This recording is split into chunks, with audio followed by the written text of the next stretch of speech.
Okay, सब लोग एक बार कमेंट करके बता दीजिए क्या हम सब लोग लाइव हो चुके हैं।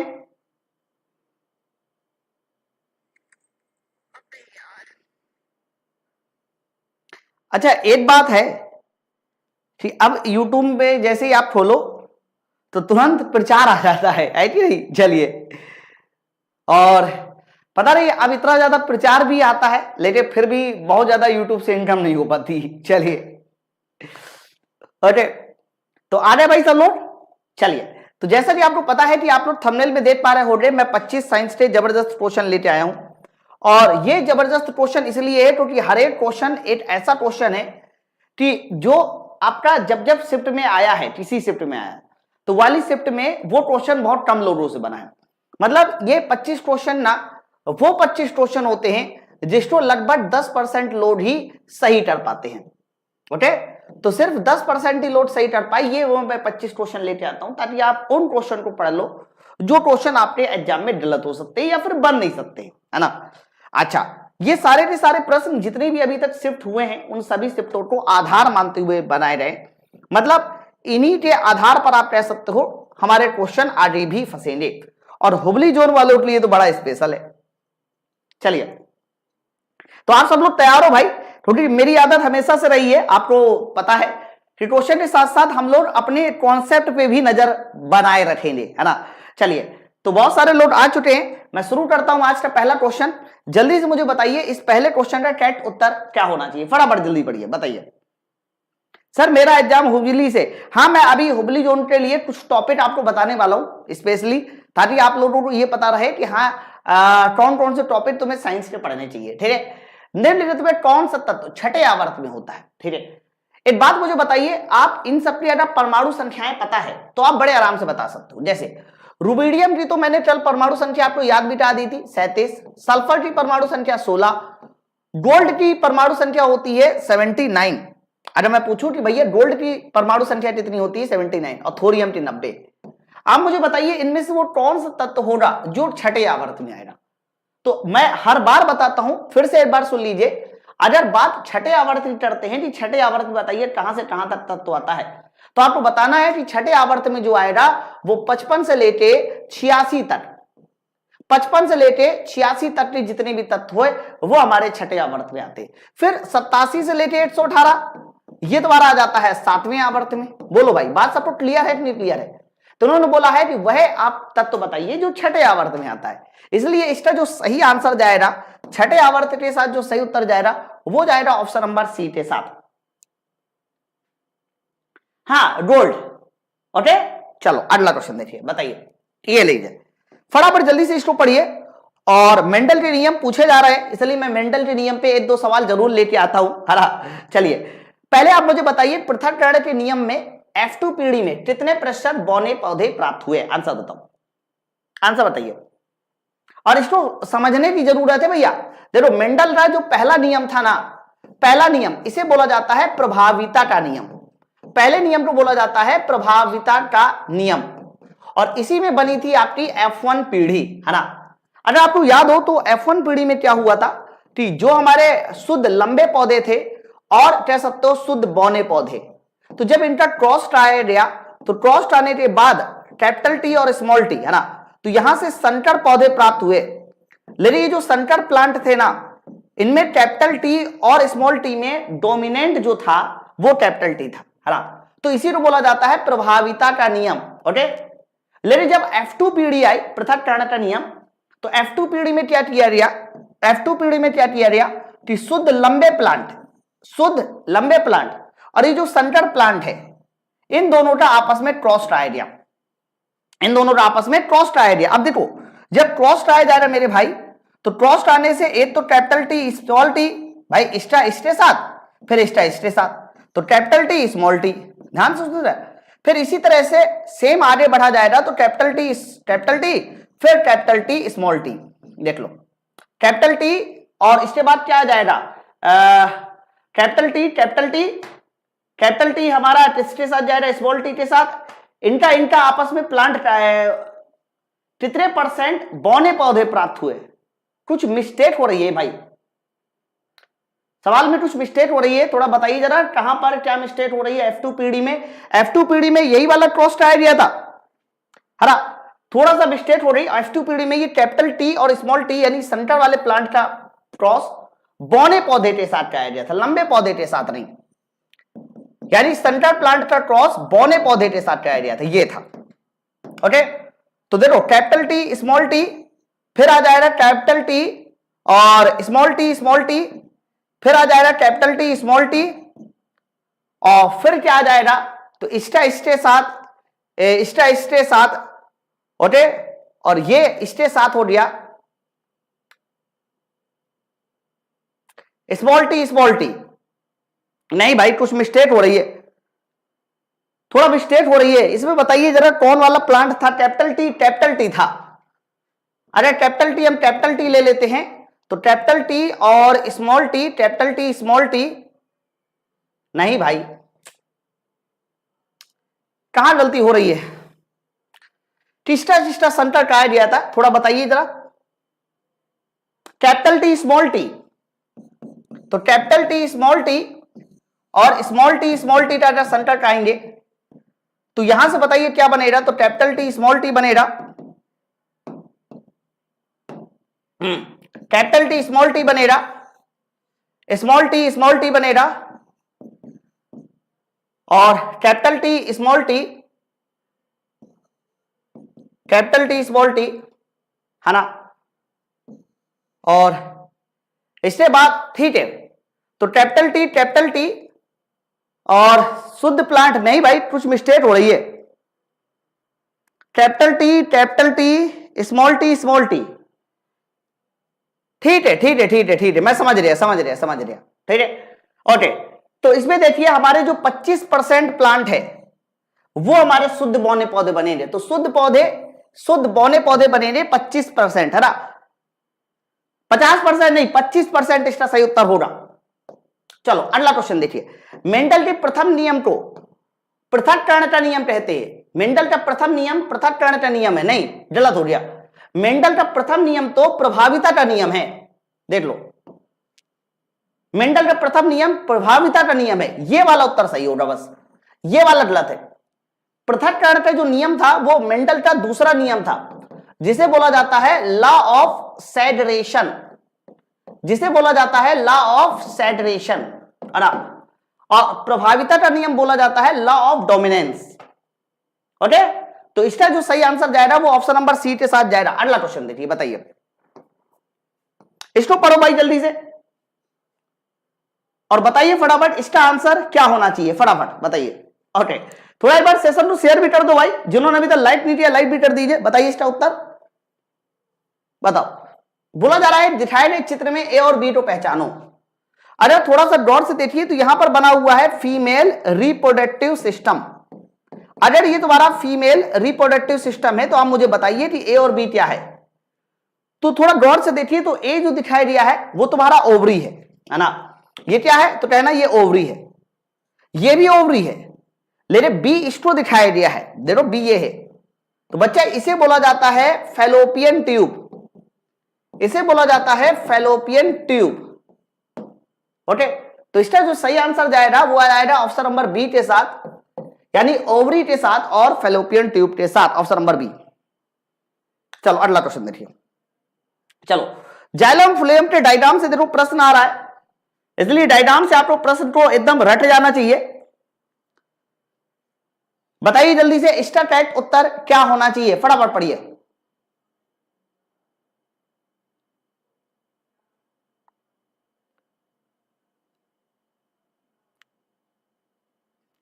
Capital T small T,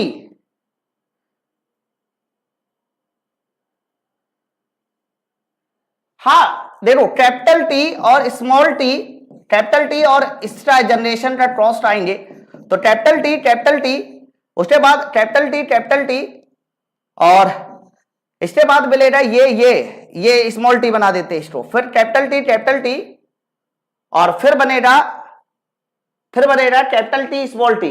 25%। अब ये मैं अभी इसको देख लेता हूं, हो सकता है डेटा इन्होंने गलत लिखा, वो मुझे भी थोड़ा सा डाउट रह रहा था उसमें।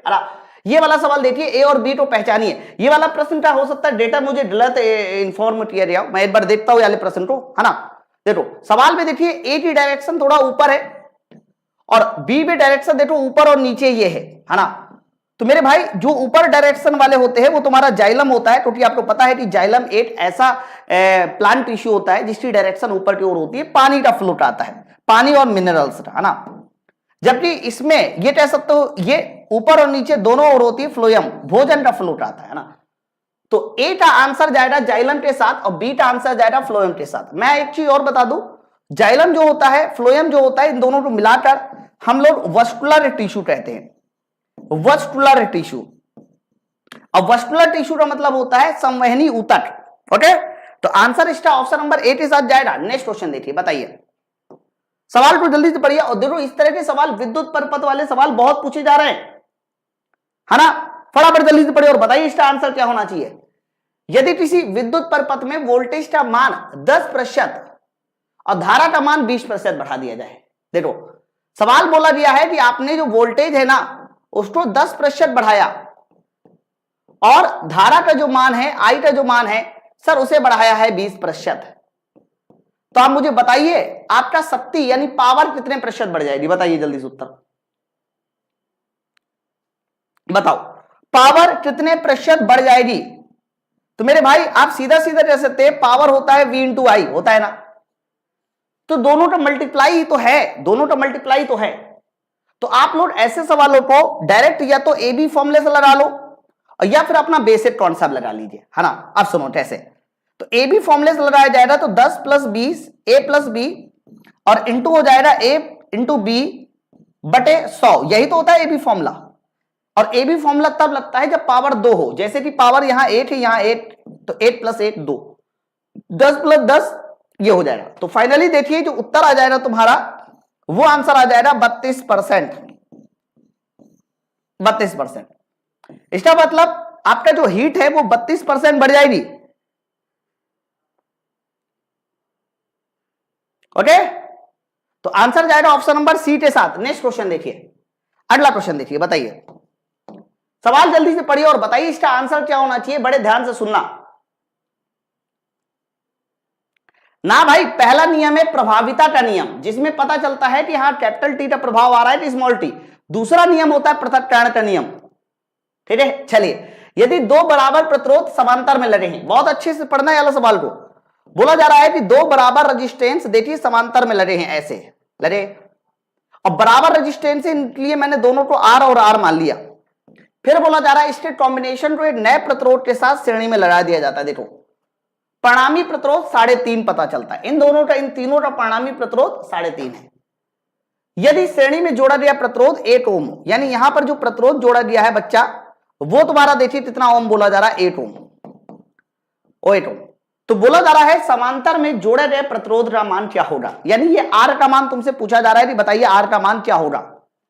ओके, तो मेरे दोस्त ये बताओ नेट रेजिस्टेंस इन्होंने दिया है 3.5 ओम, दिया है ना।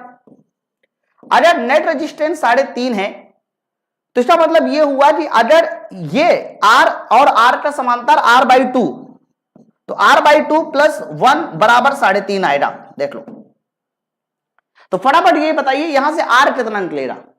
तो सॉल्व करके देख लीजिए, यहां से जो R आ जाएगा वो 5 ओम आ जाएगा, यहां से जो R आ जाएगा वो 5 ओम आ जाएगा। ओके, चलो अगला क्वेश्चन देखिए। नहीं भाई, पहला नियम देखो, जो पहला नियम होता है मेंडल का, उसमें हमें केवल और केवल डोमिनेंट पता चलता है, तो वो होता है आपका प्रभाविता का नियम। दूसरा होता है पृथक्करण का नियम, लॉ ऑफ सेपरेशन। देखो यदि किसी तत्व का H का आवर्त 5 है और वर्ग 12 है, अब इन्होंने बोला है कि H जो है उसका आवर्त सर 5 है और वर्ग इन्होंने बोला है कि H का जो वर्ग है वो 12 है। तो आपको बताना है कि इसकी परमाणु संख्या कितनी होनी चाहिए, बताना है इसकी परमाणु संख्या कितनी होनी चाहिए। तो मेरे भाई ये बताओ पहले, आवर्त 5 में कहां से कहां तक तत्व आते हैं। तो आवर्त 5 में 37 से लेके 54 तक के तत्व आते हैं। आवर्त 5 में परमाणु संख्या 37 से लेके परमाणु संख्या 54 तक आते हैं, ये बात सबको क्लियर है ना। अच्छा, अगर आवर्त 5 में परमाणु संख्या 37 से 54 तक आ रहा है मेरे भाई, तो आप बताइए इसका वर्ग, अच्छा 37 से 54 है तो सारे के सारे आंसर 37 से 54 है, लेकिन वर्ग कितना होना चाहिए 12। तो आप इसको ऐसा समझो कि याद करिए यहां पर मैंने बताया था एक परमाणु संख्या 36 आती है, helium, neon, argon, krypton, krypton है ना। फिर 36 के बाद जब ये 37वां नंबर आएगा ना तो ये तुम्हारा पहले वर्ग में आएगा ना। तो 38, 39, 40 ऐसे बढ़ता चला जाएगा। तो आप 36 में डायरेक्ट 12 जोड़ दो, 36 में डायरेक्ट 12 जोड़ दो। या फिर आप ये सोचो 37 अगर पहले वर्ग में है तो आप बताइए 12वें वर्ग में लाने के लिए आपको क्या करना पड़ेगा, 36 में 12 जोड़ना पड़ेगा। तो जो 48 से आएगा ना 48, वो हमारा डायरेक्ट किस वर्ग में आ जाएगा, 12वें वर्ग में आ जाएगा। तो उसकी जो परमाणु संख्या होगी वो 48 हो जाएगी, 48। ओके, चलो अगला क्वेश्चन देखिए। सवाल को पढ़िए, ये वाला प्रश्न आया हुआ सवाल है, जल्दी से पढ़िए और बताइए इसका आंसर क्या होना जाना चाहिए, फटाफट बताइए। Yes, very good. थोड़ा एक बार सेशन को शेयर भी करते रहो भाई, फटाफट जल्दी से एक बार शेयर कर दीजिए। बताइए सवाल क्या है। यदि अभिकारक ए और बी मिलकर ए बी बनाते हैं, प्रश्न ये लिखा हुआ है ए और बी मिलकर क्या बनाते हैं, ए बी बनाते हैं, देख लो। तो यह क्रिया कैसी क्रिया है, तो आप ये बताइए अगर ए और बी मिलकर ए बी बनाते हैं तो सर ये विस्थापन तो हो नहीं सकता है ना, तो ये तो संयोजन अभिक्रिया है, वेरी गुड। लेकिन जब दो मिलकर ए बी बनाते हैं तो मैंने कई बार बताया है ये ऊष्मा उत्पन्न भी करते हैं, है ना। ये कुछ ऊष्मा क्या करेंगे, उत्पन्न करेंगे तो ये ऊष्मा छेपी भी हो जाएगा, ठीक है। तो दूसरा और तीसरा इस सवाल का सही आंसर होगा। आप थोड़ा इसका ऑप्शन सही कर लीजिएगा, दूसरा और तीसरा होगा। एंडोथर्मिक ऊष्मा शोषी नहीं होता, दूसरा और तीसरा यहां थर्ड कर लीजिएगा, दूसरा और तीसरा। ओके, तो ये तुम्हारा जो है ध्यान रखना, दूसरा और तीसरा सही उत्तर है, एंडोथर्मिक नहीं होता। एंडोथर्मिक पता क्या होता है, देखो जब ये अपघटन होता है यानी ए बी टूट जा रहा है ए और बी में, तो इसमें ऊष्मा देनी पड़ती है, डेल्टा लगाते हैं ना, तो ये होता है अपघटन। और अपघटन ध्यान रखना ये होता है तुम्हारा ऊष्मा शोषी, ये होता है ऊष्मा शोषी। जबकि आपका संयोजन ये हमारा होता है ऊष्मा छेपी। तो थोड़ा वहां मिस था, आप उसको सही कर लीजिएगा, दूसरा और तीसरा सवाल का सही उत्तर होगा, ठीक है। चलो अगला क्वेश्चन देखिए, नेक्स्ट क्वेश्चन बताइए। ये वाले सवाल भाई बहुत पूछे जा रहे हैं, हर शिफ्ट में एल्केन, एल्कीन, एल्काइन से देखो सवाल आ रहा है, ओके। तो इसको थोड़ा सा ध्यान से पढ़ना।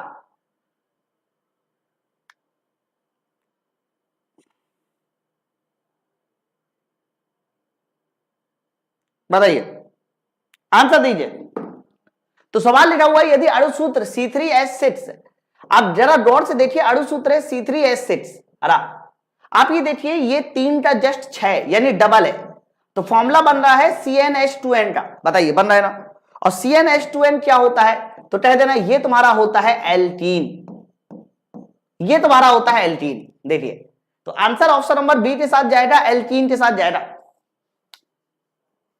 अच्छा आप लोग मुझे कुछ फॉर्मूले बता सकते हो, कोई मुझे बताइए। C17H32, जल्दी बताइए ये क्या है। C16H34, ये क्या है, चलिए बताइए जल्दी से, दोनों को जल्दी से बताइए। पहला नंबर क्या है और दूसरा नंबर क्या है, मतलब दोनों में एल्केन कौन है, एल्कीन कौन है, एल्काइन कौन है, चलिए बताइए जल्दी से। क्या बात है, कमेंट थोड़ा फास्ट और कीजिए भाई। अरे तो C17H34 को थोड़ा गौर से देखिए, तो दुगने से 2 कम है, अगर दुगने से 2 कम है यानी यहां पर फॉर्मूला हो रहा है CnH2n-2 का, बताइए। और CnH2n-2 ये होता है सर एल्काइन, ये होता है एल्काइन, ओके। C16H34 दुगने से 2 अधिक, अगर दुगने से 2 अधिक है तो कंफर्म ये एल्केन होगा। क्यों एल्केन होगा, क्योंकि यहां पर फॉर्मूला लग रहा है CnH2n+2। तो किसी भी समीकरण को देकर आपसे एल्केन, एल्कीन, एल्काइन पूछा जाए तो आप बता देना, ठीक है। चलो अगला क्वेश्चन देखिए, बताइए आंसर दीजिए। सवाल क्या है, किसी तत्व की परमाणु संख्या 54 है, ठीक है। बोला जा रहा है कि किसी तत्व की परमाणु संख्या 54 है, उस तत्व के उत्तर पूर्व दिशा में पहले स्थित तत्व की परमाणु संख्या बताइए। ये सब आवर्त सारणी के सवाल है भैया, आराम से सॉल्व हो जाएगा। देखो परमाणु संख्या अगर 54 है किसी तत्व की, तो इससे पहले कौन सा होगा, तो कह देना इससे पहले 53 होगा मेरे भाई, और इसके बाद में कौन होगा 55। बताइए, ठीक है। लेकिन बाद वाला जो 55 है वो यहां नहीं आएगा। क्यों नहीं आएगा मेरे भाई यहां पर? ऐसा इसलिए नहीं हो रहा है यहां पर उत्तर पूर्व दिशा में। देखो अब यहां पर सवाल गलत बना दिया इन्होंने। गलत इसलिए हो गया क्योंकि 54 है ना, तो 54 के, अच्छा एक काम करो, इसको पहले सही कर लो। यहां पर 54 करोगे तो उत्तर नहीं मिलेगा। आप एक काम करिए, इस सवाल पे 54 न करके इसको 52 कर लीजिए। यहां पर परमाणु संख्या 52 कर लीजिए। ऐसा पता है मैं क्यों कह रहा हूं? देखो 36 के बाद जो 54 आता है ना वो 18वें समूह में आ जाता है, और 56 के बाद डायरेक्ट जो 55 आएगा वो यहां आएगा। तो उत्तर और पूर्व दिशा मिल ही नहीं पाएगी आपको, समझो, उत्तर और पूर्व दिशा नहीं मिल पाएगी। इसलिए मैंने इसको क्या किया, सवाल को 52 कर लिया। ओके, चलो अब देखो, मान लीजिए ये परमाणु संख्या कोई 52 है, तो इससे पहले बताइए कौन सा तत्व आएगा? इससे पहले 51 आएगा, इसके बाद में कौन सा आएगा? सर इसके बाद में आएगा 53। सब लोग क्लियर है ना? अब उत्तर पूर्व दिशा क्या होगी? तो कह रहा ऊपर की ओर होता है उत्तर, और पूरब सर इधर की ओर होता है। तो मेरे भाई उत्तर पूर्व दिशा ये हुई, ये देखिए, मतलब यहां पर कौन सा तत्व आना चाहिए ये तुम्हें बताना है। ये देखो,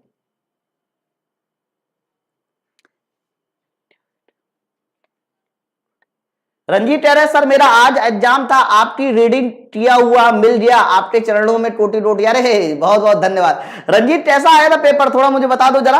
हरा, तो देखो 53, ये 53 के ऊपर क्या आना चाहिए? तो मेरे भाई 53 के ऊपर सबको पता होना चाहिए 35 आना चाहिए, क्योंकि 18 जब घटाओगे, 53 में से 18 घटाओगे तो 35 ही मिलना चाहिए, है ना। 2 8 18 32।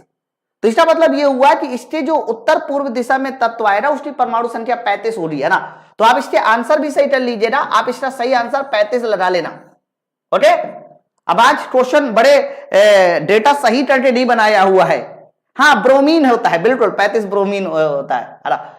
तो थोड़ा सा आज का डेटा नहीं सही है, और डेटा ना सही होने की वजह से वो उत्तर इधर उधर हो जाते। चलो कोई बात नहीं। चलिए देखिए ये वाला सवाल देखिए। हाँ ब्रोमीन भी कह सकते हैं, ठीक है।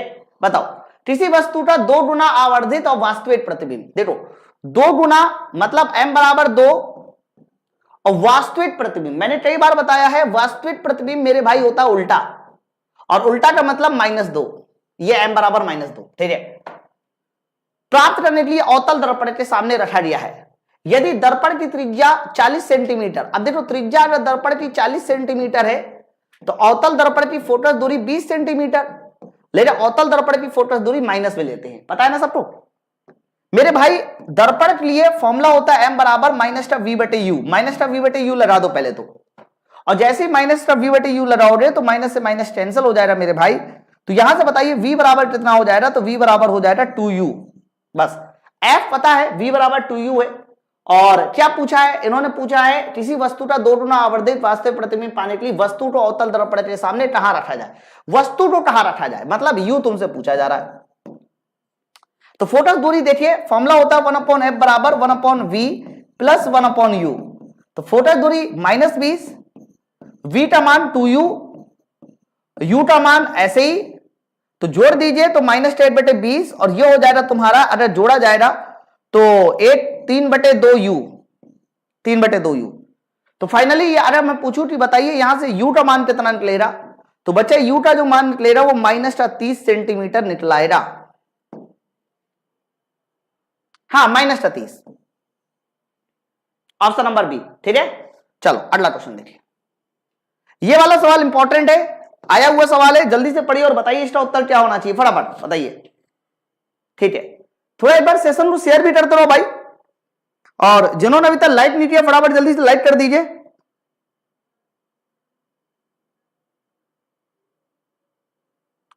बताइए इसका सवाल का सही आंसर क्या जाना चाहिए, है ना। निम्नलिखित में कौन सा पदार्थ हाइड्रोक्लोरिक अम्ल के जलीय विलयन के साथ अभिक्रिया करके कार्बन डाइऑक्साइड गैस उत्पन्न नहीं करेगा। देखो जब भी कभी HCl की क्रिया किसी भी कार्बोनेट से कराते हैं, ध्यान से सुनना, जब भी कभी HCl की क्रिया किसी भी कार्बोनेट से कराते हैं तो पहले तो सबसे पहले बनेगा लवण, दूसरे नंबर पे बनेगा CO2, और तीसरे नंबर पे बनेगा H2O। बताइए बनता है ना। तो मेरे भाई कार्बोनेट से कराने पर हमेशा CO2 गैस बनती है, लेकिन प्रश्न ये है कि विलयन के साथ अभिक्रिया करके कार्बन डाइऑक्साइड उत्पन्न नहीं करेगा। आप देखो, चूना पत्थर, सर ये भी कैल्शियम कार्बोनेट होता है। खड़िया, सर ये भी कैल्शियम कार्बोनेट होता है। संगमरमर, सर ये भी कैल्शियम कार्बोनेट होता है, लेकिन बिना बुझा हुआ चूना होता है CaO। इसका मतलब ये तुम्हारा कभी भी अम्ल के साथ क्रिया करके कार्बन डाइऑक्साइड गैस नहीं बनाएगा। तो आंसर बी है। आंसर क्या होगा? बी। संगमरमर बनाता है भैया, संगमरमर बनाएगा, है ना। चलो अगला क्वेश्चन देखिए। सवाल को जल्दी से पढ़िए और बताइए इसका सही उत्तर क्या होना चाहिए। फटाफट जल्दी पढ़िए। आंसर दीजिए। बोला जा रहा है कि Fe के H अणु अब पानी के Y अणु एक साथ मिलकर Fe3O4 बनाते हैं, है ना। हाइड्रोजन के Z अणु के साथ बनाते हैं, हाइड्रोजन के Z अणु। तो बोला जा रहा है कि बताइए XYZ का मान कितना होना चाहिए। ओके, XYZ का मान बोला जा रहा है Fe3O4 के Z अणु। देखो यहां हाइड्रोजन मिस है, यहां हाइड्रोजन काट दीजिएगा, नहीं तो सवाल बन नहीं पाएगा। फिर Fe के X अणु, Y के पानी के Y अणु और Fe3O4 के Z अणु मिलकर बनाते हैं। XYZ पूछा जा रहा है, ये है प्रश्न पूरा, ठीक है। वहां पानी काट देना, हाइड्रोजन काट देना, Fe3O4 के Z अणु के साथ बनाते हैं। चलो देखो, आपको पता है कि जब भी कभी बात आयरन की जाएगी तो होता क्या है कि आयरन हमेशा पानी के साथ रिएक्शन करके, वो भी पानी की कौन सी अवस्था, गैस अवस्था के साथ रिएक्शन करके Fe3O4 बनाता है। और यहां पर 3Fe ले लो और फाइनली देखिए 4H2 बाहर निकाल देता है। तो आप ये बताइए Fe के कितने अणु लिए हैं वहां पर? X, तो X का मान हो गया 3। पानी के कितने अणु लिए हैं? Y का मान हो गया 4। और Fe3 के Z अणु देख लीजिए, Z का मान हो गया 1। तो 3 4 8, ये सवाल का सही उत्तर हो जाएगा option number C. Option number C. बताइए, बात सबको क्लियर है ना? 3 4 8, बिल्कुल मोनी आपका आंसर सही है। अगला क्वेश्चन देखिए, सिरका का अन्य नाम क्या है? बताइए जल्दी से, सिरका का अन्य नाम क्या है? फटाफट जल्दी बताइए, इसका आंसर दीजिए।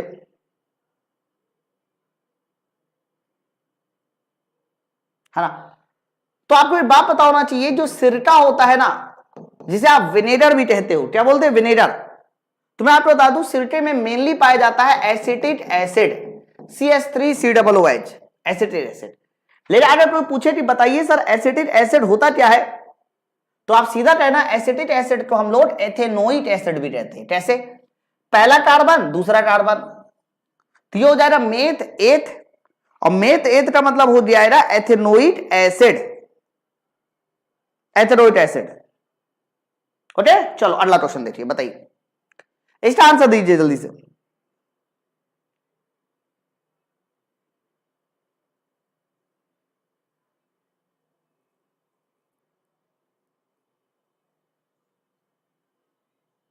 बताओ। तो सवाल का उत्तर है copper sulphate, sodium carbonate, gypsum. देखो, कॉपर सल्फेट के साथ हमेशा याद रखना, जो पानी के अणु होते हैं ना वो 5H2O होते हैं, जबकि सोडियम कार्बोनेट के साथ Na2CO3 के साथ जो पानी के अणु होते हैं वो 10H2O होते हैं। जिप्सम, कैल्शियम सल्फेट, है ना। तो अगर कैल्शियम सल्फेट की बात करते हैं तो पानी के 2 मॉलिक्यूल्स होते हैं। तो उन्होंने यही तो बोला है, अणु बताइए जल के, तो 5 10 2, ये तुम्हारे जल के अणुओं की संख्या होती है इन सब में, याद रखिएगा, जल के अणुओं की संख्या। चलो अगला क्वेश्चन देखिए, आंसर निकालिए जल्दी से। देखो, लाइट के न्यूमेरिकल बच्चे पढ़ लेना यार, लाइट के न्यूमेरिकल बहुत आ रहे हैं। अगर तुम लाइट के न्यूमेरिकल छोड़ के जा रहे हो ना तो थोड़ी सी दिक्कत हो जाएगी यार। है एक उत्तल लेंस से 30 सेंटीमीटर की दूरी पर रखी एक वस्तु का वास्तविक लेंस से या वास्तविक प्रतिबिंब लेंस से 20 सेंटीमीटर दूरी पर बनता है। देखो, प्रतिबिंब 20 सेंटीमीटर दूरी पर बनता है और प्रतिबिंब है कैसा? सर वास्तविक है। पहली बात तो उत्तल लेंस है, 30 सेंटीमीटर क्या है सर? 30 सेंटीमीटर वस्तु की दूरी है। तो मेरे भाई वस्तु की दूरी 30 है और आपको पता है कि वस्तु की दूरी हमेशा माइनस में ली जाती है, बताइए। अब प्रतिबिंब की दूरी देखिए 20 है, लेकिन प्रतिबिंब जो बन रहा है वो मेरा वास्तविक बन रहा है। चेक करते रहना भैया। तो भाई वास्तविक प्रतिबिंब बन रहा है, तो वास्तविक प्रतिबिंब कैसा होता है, लेंस के सामने बनता है कि लेंस के पीछे बनता है? तो कहना वास्तविक प्रतिबिंब हमेशा लेंस के पीछे बनता है, और लेंस के पीछे देखो, लेंस के पीछे मतलब राइट साइड, और राइट साइड मतलब प्लस, ये आपको प्लस में लेना पड़ेगा। ओके, तो मेरे भाई अगर फोकस दूरी का फॉर्मूला लगाया जाए लेंस टी, तो 1/v माइनस 1/u लगाइए जल्दी से, और उत्तर देखिए कितना आएगा। v कितना है सर, v है 20, u का मान -30, माइनस माइनस प्लस हो जाएगा जब -30 यहां रखोगे। तो दोस्त मेरे यहां पर हो जाएगा ये 60, 20 तिया 60, 30 दूनी 60। देखो, तो अगर मैं f बराबर पूछूं तो 60/5 यानी 12 सेंटीमीटर इस सवाल का सही उत्तर होगा। 12 सेंटीमीटर, चेक कर लो।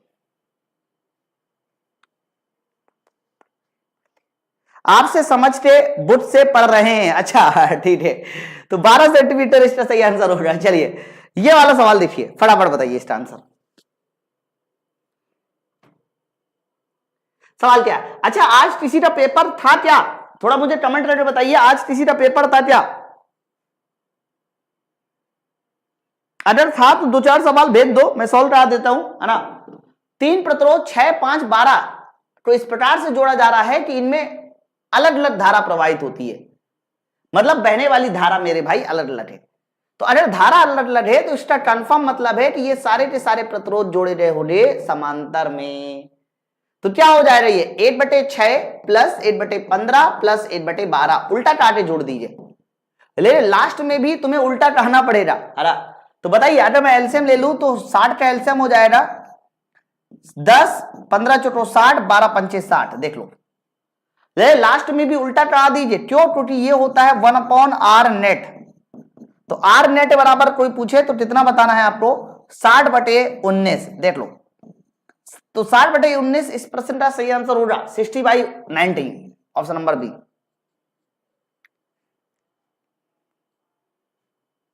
आज सवाल एक भी याद नहीं है, अच्छा कोई बात नहीं, लेकिन आया कहां से था ये तो बता सकते ना। धारा को 2 गुना और विभवांतर को 3 गुना करने से शक्ति कितने गुनी हो जाएगी, बताइए। ठीक है, चलो बताओ।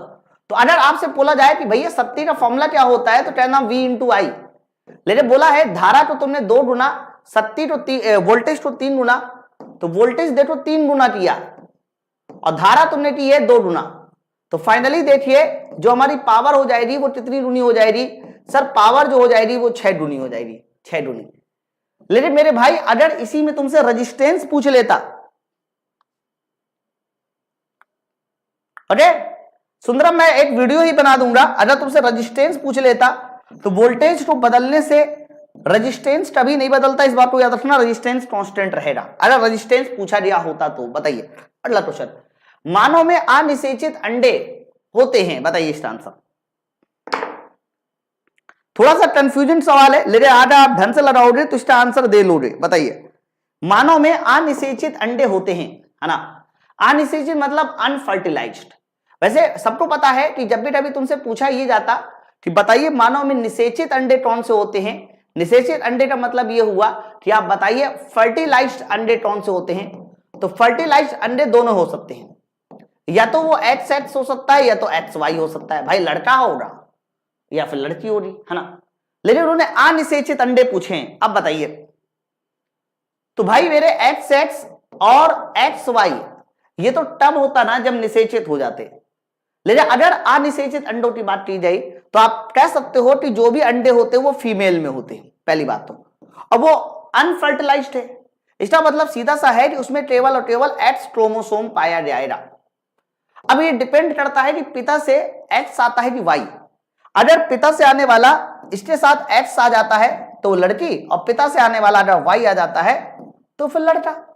तो अनिषेचित अंडे और क्रोमोसोम सिर्फ X क्रोमोसोम होता है, इस बात को याद रखिएगा। अरे यार सब लोग XY आंसर दे रहे हो, नहीं भैया XY कैसे आंसर होगा, आप खुद सोचो यार। चलो ये वाला सवाल देखिए, ये वाला कल्टी शिफ्ट में आया हुआ प्रश्न है, ये प्रश्न कल्टी शिफ्ट में आया हुआ सवाल है, ध्यान रखना। रेजिस्टेंस भाई बहुत आता है, इस बात को याद रखना। सवाल देखो क्या, 0.2, 0.4, 0.6, 0.8 ओम के 4 प्रतिरोध 20 वोल्ट की बैटरी से जोड़े रहे, है ना, ओम के 4 प्रतिरोध 20 वोल्ट की बैटरी से जोड़े रहे। चलो तो शक्ति खोजे, चलिए लगाते हैं। तो मेरे भाई अगर यहां पर 0.2 ओम 4 प्रतिरोध की बैटरी जोड़े रहे, वो भी श्रृंखला में जोड़े रहे, लास्ट वाली लाइन तो मैंने बाद में पढ़ी, देखो श्रृंखला में जोड़े रहे, यानी ये हमारे प्रतिरोध है और ओम के 4 प्रतिरोध है। मेरे भाई सबको उठा के जोड़ दो ना पहले।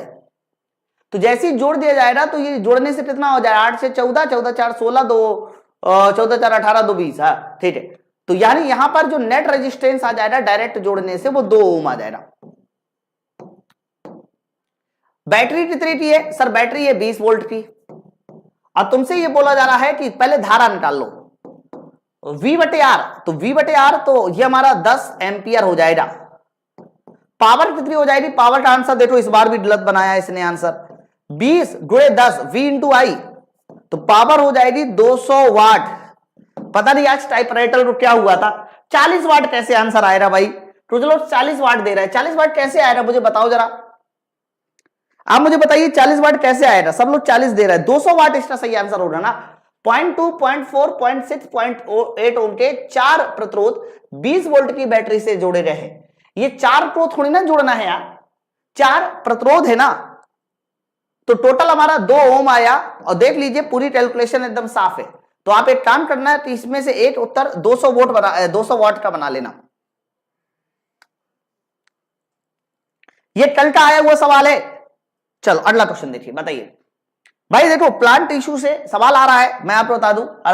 तो सवाल है कि बताइए खाली जगह मिलकर संवहन बंडल, जिसको आप वस्कुलर बंडल कहते हो, आप मुझे बताइए इनमें से कौन सा प्लांट टिश्यू है जिसे आप वस्कुलर प्लांट टिश्यू कहते हो, है ना। तो जब भी कभी प्लांट टिश्यू की बात करोगे तो 2 तरह के प्लांट टिश्यू होते हैं। उनमें से एक होता है तुम्हारा मेरिस्टेमेटिक, जिनमें कोशिका विभाजन पाया जाता है, और दूसरा प्लांट टिश्यू होता है जिसे बोला जाता है बच्चा परमानेंट प्लांट टिश्यू, परमानेंट, है ना। फिर परमानेंट में ही आपके कह सकते हो 2 तरह के आ जाते हैं, एक सिंपल आ जाता है, एक कॉम्प्लेक्स आ जाता है। सिंपल प्लांट टिश्यू वही पैरेन्काइमा, स्टेलेन्काइमा, कोलेन्काइमा, लेकिन कॉम्प्लेक्स प्लांट टिश्यू ये हमारे जाइलम और फ्लोएम होते हैं ना। और इन्हीं को मिलाकर हम लोग बोलते हैं वस्कुलर टिश्यू या वस्कुलर बंडल। तो वस्कुलर बंडल ध्यान रखना, जाइलम और फ्लोएम को बोला जाता है। ऑप्शन नंबर डी के साथ उत्तर जाएगा इसका। चलो अगला क्वेश्चन देखिए। जटिल स्थायी ऊतक, है ना, बोला जा रहा है कि जटिल स्थायी ऊतक मतलब परमानेंट भी है, ध्यान से सुना, परमानेंट भी है और कॉम्प्लेक्स भी है। तो परमानेंट प्लांट टिश्यू मैंने 2 तरह के बताए, एक सिंपल एक कॉम्प्लेक्स। तो जटिल स्थायी ऊतक, सर आपका कोई बुक है, बस 10 से 15 दिन में मेरा बुक आ जाएगा बहुत जल्दी। अच्छा आप लोग मुझे सजेशन दीजिए कि मुझे जो बुक रिलीज करनी चाहिए वो कैसे रिलीज करनी चाहिए। फिजिक्स, केमिस्ट्री, बायोलॉजी, इन तीनों की जो किताब है वो एक साथ रिलीज करनी चाहिए कि अलग अलग रिलीज करनी चाहिए। थोड़ा मुझे एक बार आप अपना ओपिनियन दीजिए। थोड़ी बुक प्रिंट होने को गई है, बहुत जल्दी आ जाएगी, है ना, बहुत सारी चीजें मैंने उसमें इन्वॉल्व की है, लेकिन ये बुक कैसी होनी चाहिए, एक साथ होनी चाहिए कि अलग अलग होनी चाहिए, ठीक है। तो आपको पता है ना प्लांट टिश्यू हमारे 2 होते हैं, एक होता है जाइलम और एक होता है फ्लोएम। बताइए कॉम्प्लेक्स प्लांट टिश्यू, ठीक है। तो बोला जा रहा है ये एक ही प्रकार की कोशिकाओं से मिलकर बने होते हैं, नहीं, different cell, only dead cell, only dead cell तो बिल्कुल गलत है, ओनली डेड सेल नहीं, डिफरेंट प्रकार की कोशिकाओं से मिलकर बने होते हैं, ये सही है। देखो एक होता है simple plant tissue, simple plant tissue वो होते हैं जो एक ही प्रकार की कोशिकाओं से मिलकर बने होते हैं, ये परिभाषा होती है सिंपल प्लांट टिश्यू की। और अगर कॉम्प्लेक्स प्लांट टिश्यू की बात करते हैं तो कॉम्प्लेक्स प्लांट टिश्यू हमेशा ध्यान रखना डिफरेंट टाइप से बने होते हैं, है ना, और केवल डेड सेल होते हैं, केवल लिविंग सेल होते हैं, टोटली ये बात गलत है। तो ऑप्शन नंबर इसका बी के साथ जाएगा, ओके, एक साथ अलग अलग, है ना। चलिए मैं एक बार पोल करा देता हूं, फिर मैं बताना मुझे, क्योंकि बहुत जल्दी रिलीज होने वाली है उसके लिए। अरे सस्ता तो होगा, आप उसके लिए परेशान न रहिए। ये सवाल कल्टी रिएक्शन में आया हुआ है। मैग्नीशियम रिबन को जब जलाया जाता है, आपको पता है जब मैग्नीशियम को हम लोग ऑक्सीजन के साथ जलाते हैं तो यहां 2 mg ले लीजिए, तो फाइनली जो बन जाता है वो हमारा बन जाता है 2 MgO।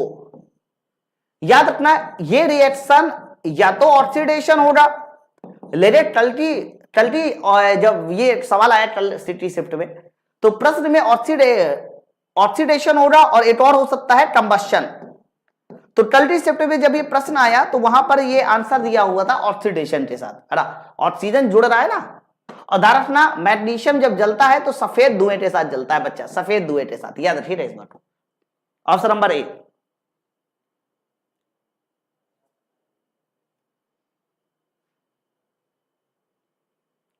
ओके, चलो अगला क्वेश्चन देखिए, ये वाला सवाल देखिए, ये आज की शिफ्ट में आया हुआ प्रश्न है। अवतल दर्पण परावर्तन के नियम का पालन नहीं करता, और अगला लिखा हुआ है यदि कोई किरण अवतल दर्पण में ध्रुव के अनुदिश आती है तो उसी दिशा में वापस हो जाती है। तो आपको बताना है इनमें से सही कथन चुनिए, इनमें से सही कथन कौन सा है, बताइए जल्दी से उत्तर। हाँ, तो अवतल दर्पण परावर्तन के नियम का पालन नहीं करता, टोटली गलत। कोई भी दर्पण हो, चाहे वो अवतल हो उत्तल हो, हर एक परावर्तन के नियम का पालन करता है। दूसरा, यदि कोई किरण अवतल दर्पण के ध्रुव के अनुदिश आती है, मान लीजिए ये रहा तुम्हारा दर्पण और किरण तुम्हारी ध्रुव के अनुदिश यानी पोल के अनुदिश आ रही है, तो मेरे भाई जो भी प्रकाश पोल के अनुदिश आएगा वो उसी दिशा में वापस लौट जाएगा। तो ध्रुव के अनुदिश आती है तो वह उसी दिशा में वापस लौट जाती है, ये एकदम सही है। तो इसका केवल और केवल बी वाला पार्ट सही होगा। अच्छा, एक और चीज मैं बताऊं, अगर कोई प्रकाश की किरण सेंटर से गुजर रही, देखो अगर कोई प्रकाश की किरण सेंटर से गुजर रही ऐसे, तो उसके रास्ते में भी कोई परिवर्तन नहीं होता, मैं आपको बता दूं, है ना। ओके, लेकिन अगर कोई किरण फोकस से गुजर रही, जैसे कि मान लीजिए कोई भी प्रकाश की किरण ऐसे फोकस से गुजरती है, तो फोकस से गुजरने के बाद वो समांतर हो जाती है, या समांतर होगी तो वो फोकस से गुजर जाएगी टकराने के बाद। ये सब बातें याद रखिएगा। चलो अगला क्वेश्चन देखिए, मेथेनॉल में सहसंयोजी बॉन्डों की संख्या बताइए। मेथेनॉल में सहसंयोजी बॉन्डों की संख्या बताइए। तो पहले तो आपको ये पता होना चाहिए मेथेनॉल होता क्या है, तो कहना CH3OH, ये है मेथेनॉल। और आपको बता दें अगर मैं बॉन्ड बनाना चाहूं तो कार्बन की 3 संयोजकता हाइड्रोजन के साथ लगी होगी, और बाकी सिंगल बॉन्ड के साथ O, सिंगल बॉन्ड के साथ H। ये स्ट्रक्चर है क्योंकि ऑक्सीजन डबल है ना, इसलिए। बताइए सर प्लीज। अरे क्या बताना है दोस्त, विकास कुमार गुप्ता, मैं कमेंट नहीं कर पाया, समझ पाया आपका। तो आप देखिए इसमें कितने टोटल हमारे बने, तो टोटल ध्यान रखिए इसमें बने हैं 5 सहसंयोजी बॉन्ड, है ना। विकास कुमार बताइए क्या बताना है दोस्त, मैं आपका कमेंट नहीं रीड कर पाया हूं।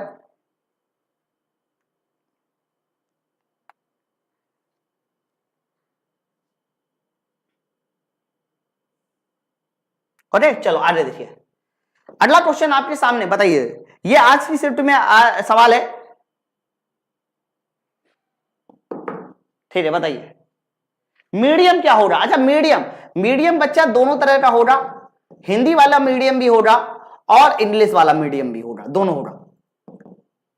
अब देखो कोशिश मेरी ये है कि पहले मैं आपको हिंदी मीडियम की किताब दे दूं और फिर इंग्लिश मीडियम की दूं, है ना। और एक किताब हम लोग बाइलैंग्वेज भी बनाएंगे ताकि आपको चीजें समझ में आए, है ना। वो इशू नहीं, वो तो हो जाएगा। 288 इलेक्ट्रॉनिक विन्यास किस वर्ड से संबंधित है मेरे भाई। 288 अगर इसको थोड़ा जोड़िए तो ये तुम्हारा आर्गन आता है, और आर्गन अगर आप परमाणु संख्या देखिए 18, है ना। तो अगर परमाणु संख्या 18 है तो याद करिए ये तो हमारा 0 समूह, 0 समूह, या फिर सीधा सीधा 18वां वर्ड बोल सकते हैं, डायरेक्ट इसका आंसर हो जाएगा 18वां वर्ड, है ना। चलो अगला क्वेश्चन देखिए, 28वां। निम्नलिखित में कौन सा F- के साथ सम इलेक्ट्रॉनिक नहीं बनाता, बताओ। ऐसा क्वेश्चन और सर 26 नंबर कहा जा रहा है, 26 नंबर और सॉल्व कराइए। 26 नंबर, अच्छा ठीक है मैं ले आऊंगा। बताइए निम्नलिखित में कौन सा आयन F- के साथ सम इलेक्ट्रॉनिक नहीं है। देखो फ्लोरीन की वैसे तो परमाणु संख्या 9 होती है, लेकिन जैसे आपने F- कहा तो टोटल इलेक्ट्रॉन्स जो हो जाएंगे वो 10 हो जाएंगे। तो मेरे भाई O- में टोटल इलेक्ट्रॉन 10 हो जाएंगे, इसमें भी 10, इसमें भी 10। लेकिन ये जो सोडियम नाइट्रोजन माइनस है, तो नाइट्रोजन की परमाणु संख्या 7, लेकिन सिर्फ एक माइनस लगा दोगे तो इसकी इलेक्ट्रॉनों की संख्या 8 हो जाएगी। तो ये तुम्हारा सम इलेक्ट्रॉनिक नहीं है, बाकी सब सम इलेक्ट्रॉनिक है, चेक कर लो। चाहे नियॉन है यार, नियॉन में तो 10 इलेक्ट्रॉन पहले से ही होते हैं ना, 2,8,2,8। ठीक है, चलो अगला क्वेश्चन देखिए। क्वेश्चन नंबर 29, ऑप्शन नहीं है, कोई बात नहीं, सवाल बड़े आराम से सॉल्व हो जाएगा, बस ध्यान देना क्योंकि अच्छा सवाल है ये। प्रश्न देखिए क्या है, एक अवतल दर्पण के सामने उससे 20 सेंटीमीटर दूरी पर कोई वस्तु रखने पर उसका वास्तविक प्रतिबिंब दर्पण से 30 सेंटीमीटर दूर बनता है। पहली बात तो आप ये देखिए पूरे सवाल को पढ़कर कि पूरे सवाल में देखिए अवतल दर्पण बोला जा रहा है ना। फिर बोला है 20 सेंटीमीटर दूरी पर कोई वस्तु रखी है, तो वस्तु 20 सेंटीमीटर माइनस 20, उसका वास्तविक प्रतिबिंब दर्पण से 30 सेंटीमीटर दूरी पर बनता है। बच्चा अवतल दर्पण में जो प्रतिबिंब बनता है वो दर्पण के सामने बनता है, वास्तविक, ये बात याद होनी चाहिए। दर्पण में जो वास्तविक प्रतिबिंब होता है वो दर्पण के सामने, इसलिए यहां पर जो v का मान होगा वो बच्चा नेगेटिव लिया जाएगा। ये बड़ी खास बात है और यही बात सबसे ज्यादा परेशान कर रही है आपको एग्जाम में, यही बात है जो एग्जाम में सबसे ज्यादा परेशान कर रही है। हाँ, पहले हिंदी मीडियम की आएगी, पहले हिंदी मीडियम की आएगी वो दोस्त। तो दर्पण के लिए 1/f बराबर होता है 1/v प्लस 1/u। तो मेरे भाई फोकस दूरी हो जाएगी -10/20 -10/30, जोड़ दीजिए जल्दी से, 60 एलसीएम हो जाएगा, 20 3 60, 30 दूनी 60, 1/f बराबर। तो आप देखिए यहां से जो f बराबर हो जाएगा वो -12 सेंटीमीटर आ जाएगा, ये तुम्हारा फोकस दूरी होगी। ठीक है, चलो। अच्छा, उससे पहले मैं आपको बता दूं, अगर आप लोग पूरी मैथ पढ़ना चाहते हैं तो आप लोग अनुराग सर का कोर्स ले सकते हैं 699, ओके। और अगर आप लोग कह सकते हो साइंस स्पेशल कोर्स लेना चाहते हो तो 499 में मेरा कंप्लीट कोर्स ले सकते हैं, है ना। और ये कोर्स लेने के लिए माई पाठशाला का एप्लीकेशन डाउनलोड करना है और डाउनलोड करने के बाद 9369 इस नंबर पर कॉल करके आप इसको ले सकते हैं। देखो शुरुआत से एक बार साइंस पढ़ लो ना, बार बार हम लोग ये जो सोचते हैं ना, अबे यार अब कठिन आ गया, पेपर सही नहीं हुआ, तो आप वो इंतजार ही क्यों करते हो, पहले से आप चीजें तैयार रखो। तो जो लोग अभी नया तैयारी करना शुरू किए हैं और जिनको लगता है कि मेरी मैथ कमजोर है, तो बहुत ज्यादा दाम नहीं, पढ़ लीजिए, ऑफलाइन से अच्छा ही आपको यहाँ मिलेगा, और अन्य प्लेटफॉर्म से अच्छा मिलेगा, ठीक है। साइंस आप कंप्लीट पढ़ लीजिए। अच्छा, मैं आपसे थोड़ी सी बातें करने वाला था, इसलिए मैंने आज क्वेश्चन 25-30 के आसपास लिए थे। देखो एसएससी सीजीएल की वैकेंसी आ चुकी है, सबको पता है ना, और मेरे भाई काफी ज्यादा वैकेंसी है, और ये वैकेंसी है पूरी की पूरी 20,000, ठीक है। तो मेरी पूरी कोशिश रहेगी कि मैं आप लोगों को इस एसएससी सीजीएल की भी प्रिपरेशन इस प्लेटफॉर्म पे कराऊं, है ना। तो आप लोग सब लोग जितने भी रेलवे वाले बच्चे होते हैं उनकी एक समस्या होती है इंग्लिश, है ना। तो अभी हम लोग अपनी टीम को लेके आएंगे। फिलहाल मैं अभी एक छोटा सा वीडियो अभी करूंगा जिससे मैं आप लोगों को ये बता सकूं कि एसएससी सीजीएल को हमें क्रॉस टेस्ट करना है अगले 3 महीने में, प्री टेस्ट निकालना है, सबसे पहले प्री, ओके। तो आप सब लोग जिनका ग्रुप डी का पेपर हो चुका है वो सारे के सारे लोग इस वैकेंसी पर छुट्टी आ चुकी है, फॉर्म भर दीजिए, और फॉर्म भरने के बाद हम लोग इसकी प्रिपरेशन में लग जाएंगे, ठीक है। सुंदरम, मुझे थोड़ा सा टाइम दीजिए, मैं तुरंत ये वीडियो पब्लिश कर देता हूं। बाकी सब लोग वीडियो को एक बार लाइक जरूर कर देना और सेशन को शेयर करके कमेंट करके बताइएगा क्लास कैसी लगी, ठीक है। जय हिंद।